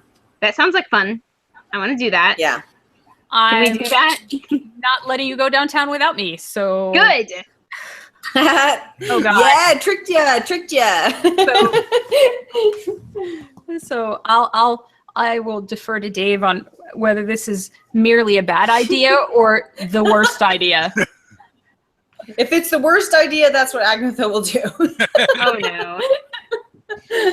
She gets places that way, man. Seriously, she figures things out that way about all the scum lords in this place. That's how she does it. She goes to the pit. The nightlife in Ryler can be a little rough. But, you know, every city has its nightlife. Oh yeah. It's true detective. My It's dog like, probably looks far more fierce than I do, so I ride on him. You should ride on him, and I'll have him on a chain to be like my dog. I don't know and if then he'd like will that very listen. much. Probably not, but I'll be like, I'll give you treats later. Just do it. Oh my god, no, I will let you do that, and I will be invisible while you're, like, taking the dog on the chain. Oh, it's There you gonna have go. like a ridiculous spiked collar then. Yes. Just yeah. Absolutely. Do we have Right. something like that? Can we fabricate something like that? I think you should put it on This- Kenna instead. This is the Oh my kind of God. town. This is the kind of town that you can probably just buy a spiked collar on the street. Yes. Yeah. Okay. And Denine will put her hood up so she looks extra ominous, even though it's nighttime. So yeah. Kenna does not Agnetha- ever look ominous. There is no way in no world does that happen, so she's going to be invisible for this. Agnetha is just gonna show up with her tattoos and long red hair and her glaive at her side. Not at all. Yeah. No. We can impose we can imposing our way through this town. It'll work out. So She's you gonna find try to. you guys find yourself outside of the Grungy Goblin. The Ooh. Grungy Goblin. Okay, that's exact. Agnetha's going for the apparent, like, stupid aloof type in this sort of a scene instead of the conspicuous quiet one because she figures she's surrounded by people that are going to be like, "Is that?" So she's going to try to be more like apparent than anything and stupid. She's going to appear like kind of silly. She's going to act more drunk than she really is, and she's going to try to figure people out. Ah. That's her game. So behind the bar of the Grungy Goblin is actually a half-orc, and you're familiar with this place, Denine. Sure. And the half-orc's name is Mort, except for he's actually, has some form of dwarfism. So he's about the size and kind of looks like a goblin, even though he's half-orc. Okay. And, and so his nickname is Goblin. Mm-hmm. And so he's just kind of run with it. So there's an ogre named Troll and a half-orc named Goblin. All right. I like it. He looks like a goblin. His name is Mort. Well, His name is Mort. so Nina would definitely want to talk to Mort / Goblin and say that. Yep. I'm back in town. I hear you guys had some kind of problem with some fella named the Monarch a couple months ago. Yeah, but their guards took care of it.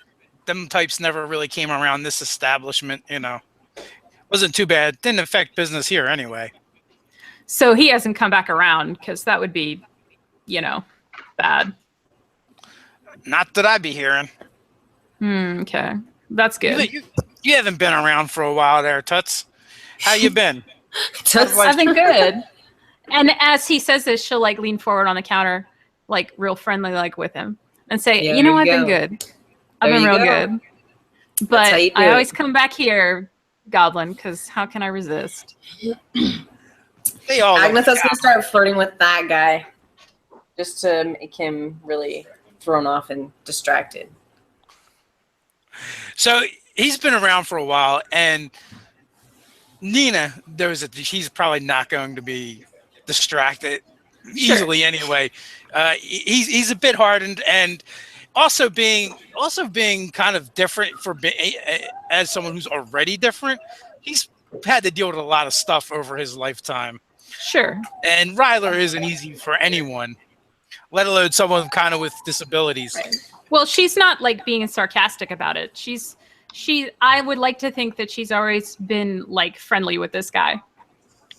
Yeah, and he's always kind of flirty with any of the women that come in, and he also is genuinely a decent guy, and it's probably like why you steered Agnetha to this place of all the seedy places. Sure. Yeah. Sounds good. What does that imply? What does that mean? Nothing. And Just there are some places you want to go, and some places that You don't. you save for later. That requires shady bitches. So Grungelmert is actually the bouncer, who basically kind of standing at the door wearing pretty much heavy iron boots and a kilt. And he's a bald dwarf with long beard, long braided beard. The beard is dirty and black, and he's the bouncer for this establishment, as well as one of Mort's good friends. So, And other than that, there's all kinds of seedy types kind of hanging out. Various ruffians. And what was his name? Grungelmert is the dwarf. Mort, or also AKA Goblin, is the half orc. Right. Yeah. Okay. Got it. Grungelmert. Grungelmert. Grungelmert. He's particular about it. And from being here that he never talks about having a clan or a clan, and people have lost teeth over that conversation. So it's a bit of a sore subject. All right. So, well, I keep turning up nothing on this monarch front. Is there anything else we want to find out? Yeah, I would like to go around and see what I can overhear, because I'm invisible and nobody saw me come in. So okay, so you're able to gather all kinds of various tawdry details. There's definitely a lot of working class people in here. You do come across one table where they're canting, but you're. Okay. I'm going to write down verbatim what they're saying so that I can show it to Denine and she can tell me what it was. Okay, excellent. So, since you said there's a lot of working class people in here, one of the things Denine's going to ask about is actually the state of whatever trade industry her husband is currently working in. Okay. It's declining like most of Ryler. Okay. So he's probably some kind of workman craftsman type. Whether it's a carpenter or mason. Okay. Building trade. But unfortunately, there isn't much being built here in Ryler. Occasionally he can land a good job. Since he's a half elf and they're usually not as buff as Agnetha here, maybe he's like a joiner or something. That would work. Like woodworking. Yeah. As opposed to masonry. That's my theory. Okay, that absolutely works. So he's a carpenter and he kind of focuses more on the detailed work. And that's actually one of the reasons why he has such a hard time in Ryler. He'd probably be better off if he was just a regular carpenter, and he'll do those jobs from time to time, but he loathes to do it. Yeah, he wants to do fancy frilly stuff and nobody wants to pay for that. Like that. He wants to do finished work. He wants to do finished work. Yep. He's in love with dovetailing things. Like he'll sometimes add dovetails when he doesn't have to, and he's just supposed to be there as a carpenter. Yeah, I like it. Salt cabinets. Read my mind. So, I see what you're telepathically sending my way. Since you're building a spa. Yes. Oh my goodness. Okay, wait. So as she's inquiring about this, suddenly the light comes up in Denine's eyes, and she looks around for a invisible halfling and goes, "Oh, yeah, later. Great. And she's actually saying this to herself out loud because this idea is so looming large in her head. But she'll save that. Okay, so yeah, so that's definitely something she can put a pin in for, and then thinking back to like your past few adventures with the ladies, and also your experiences with Gryphongaffe over the past couple weeks. Images of halfling children flit through your memory and your mind, going, "Oh, wait a minute, this might actually work out." For the first time in a long time. You actually have more of the hope that you kind of distilled to your husband as well. Right.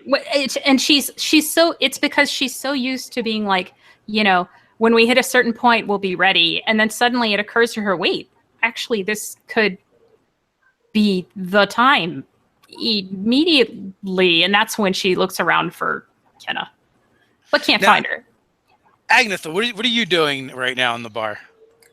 Agnetha is going to chug her beer and look at everybody in the eye, and then she's going to walk out the door and climb up on top of the roof and sit on the roof. Okay, so you're on top of the roof of the tavern. Agnetha's having a glitch moment.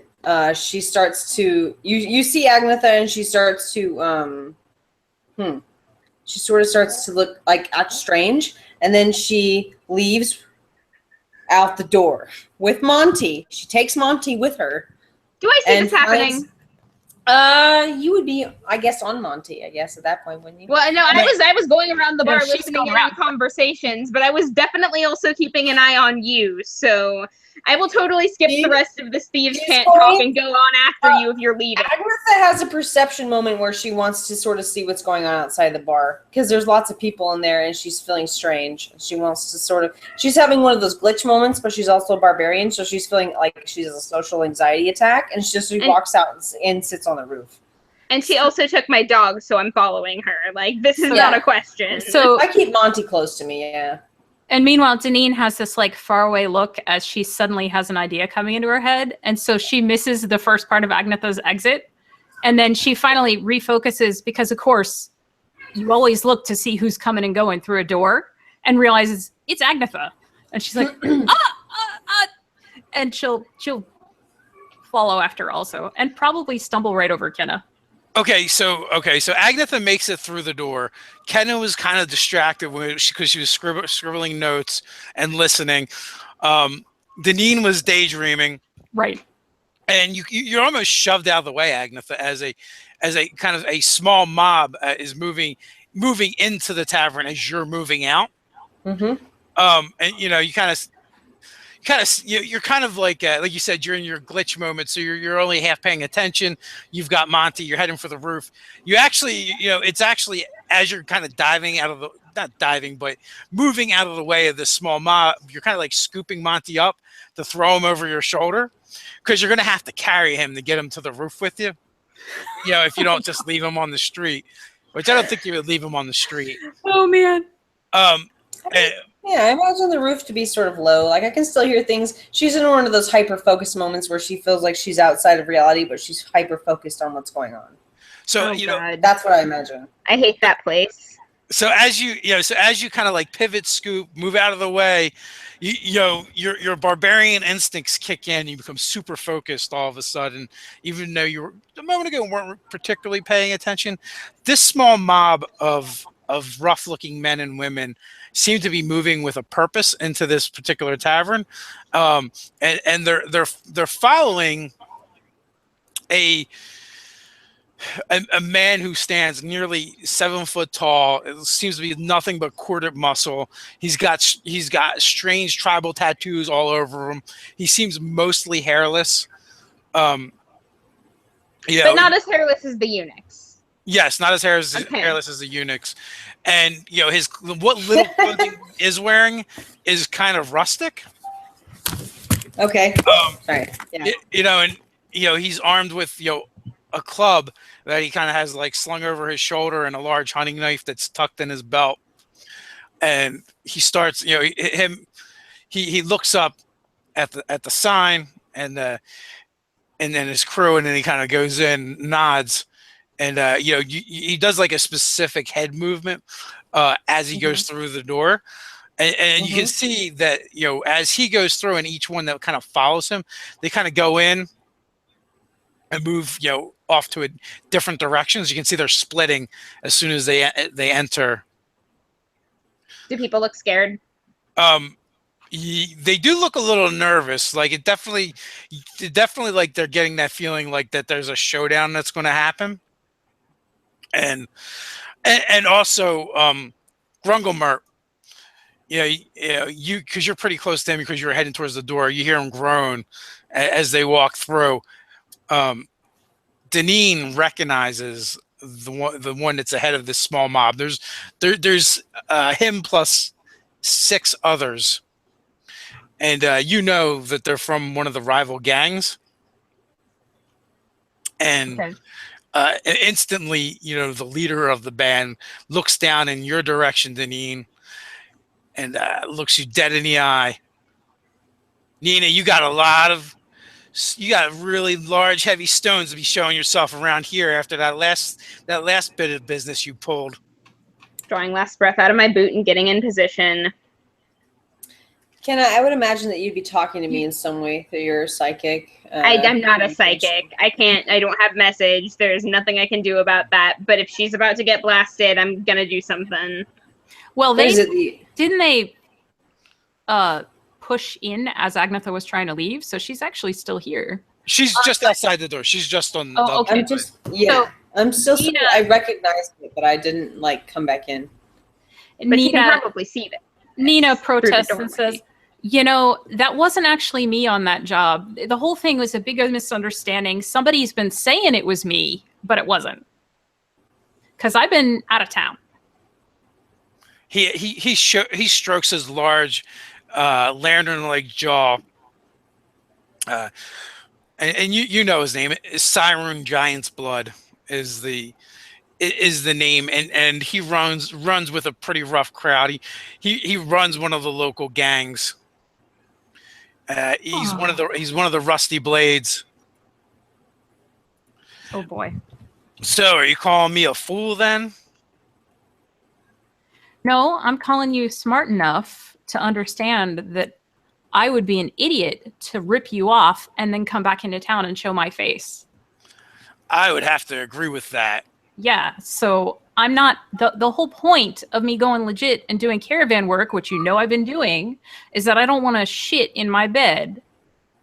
And I'm done pulling jobs in this town, and I've been done since I was younger. Nice. So I don't know who it was.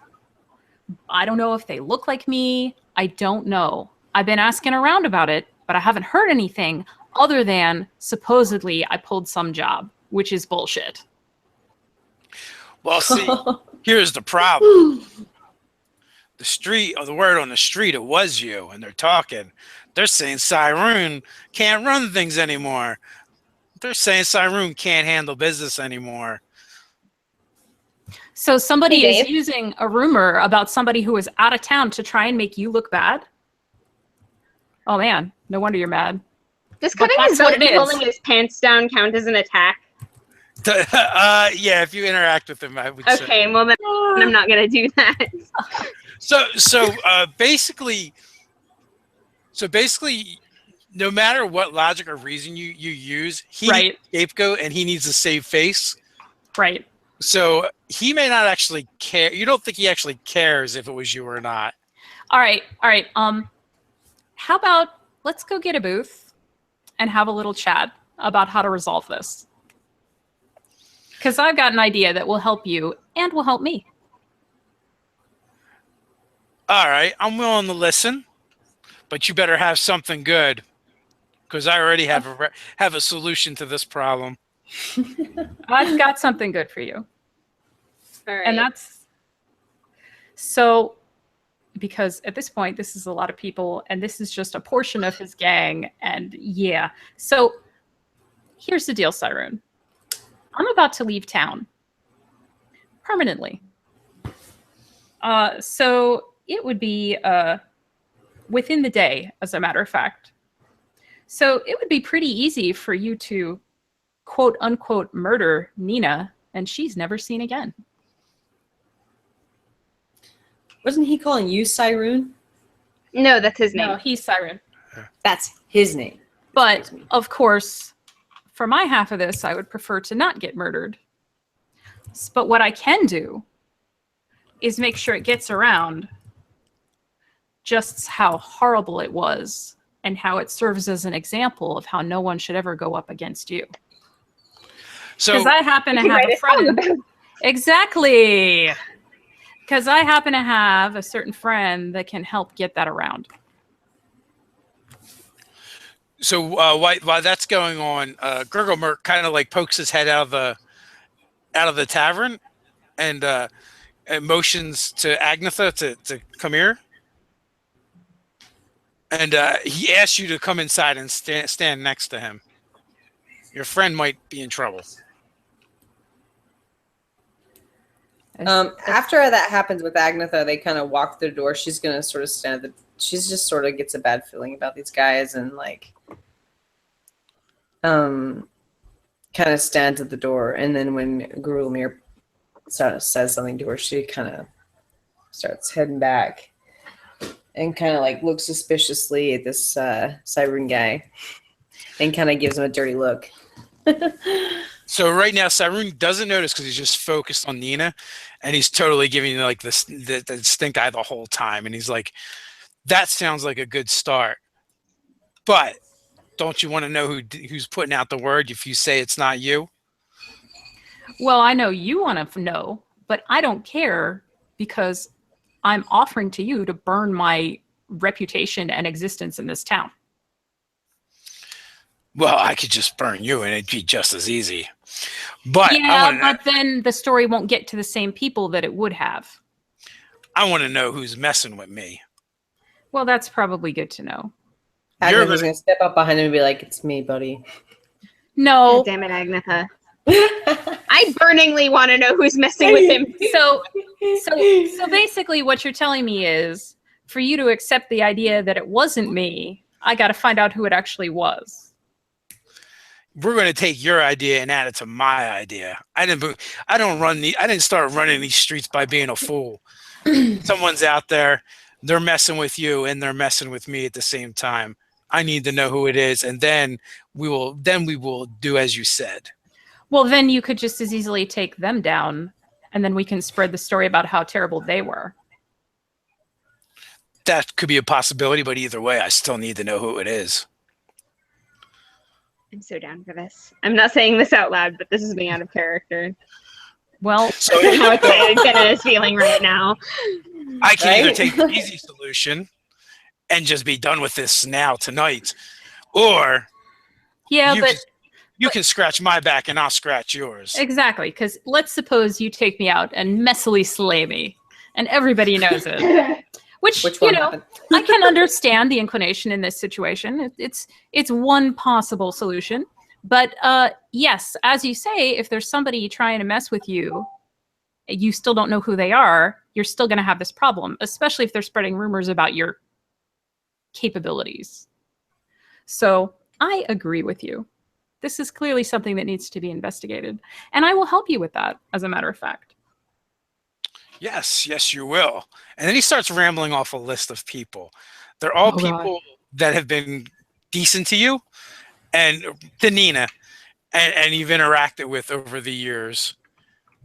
Including Mort and Grundlemert and several others. Gunfrey from the blue hyena, different caravan captains you've worked for, different merchants within the city. Right. Does not mention your family though. Only people that Nina. Yeah, that's the kind of thing that Nina keeps incredibly on the down low. Yeah. So only the alter ego of Nina, people that she has come in contact with. 48 hours, or I start burning everything you care about. So the list he gave is the list of all the people he'll burn down to try and find out what's going on. Basically, just to hurt you. Okay. Small notes, and then I'm gonna pass it to her under the table because once she has it, the note won't be invisible. Do you want him dead? Question mark. I think that we can, and she says to him, I think we can avoid having anything go deadly until we know what's going on. And we're going to find out. So here's the deal. You're talking about some job I supposedly pulled. I've only heard the barest whisper of a rumor about this. She says, even though actually she hadn't heard anything, she would have figured it out sooner, but she pretended she heard it earlier. So she says, but what I need from you is more information on what this job actually was, why they think it's me, do you know anybody who's been spreading these rumors? I need some kind of a lead. Taking notes. So with that, he plops his massive bulk down across from you in the booth. His henchmen kind of fan out, facing with their backs facing to you, kind of forming a semicircle and a wall between you guys and the rest of the tavern. Everyone has made themselves busy, not paying attention to what's going on over at that. But I'm booth. under the table, right? Yes, you're there. Okay. And then he begins to tell you exactly what happened. So we will leave off right there for tonight, and we'll resume next week. All right. So, guys, just keep your eyes open to Facebook and to the Twitters, and we will let you know exactly which day we are going to be running the Sisterhood. And within the next couple months, I'm going to end up having to switch the day anyway. But for now, it is on Wednesday nights at 7 p.m. It might be different next week. I'll let you guys know through Twitter. Those spots, and we will get it out there. And remember, we record them, so you can always check out the Scarlet Sisterhood playlist. I want to thank you, ladies, for joining me this evening, and thanks everybody for watching. As always, it's a blast. Thank you. Until next time, stay nerdy. Stay nerdy. Thanks. Stay nerdy.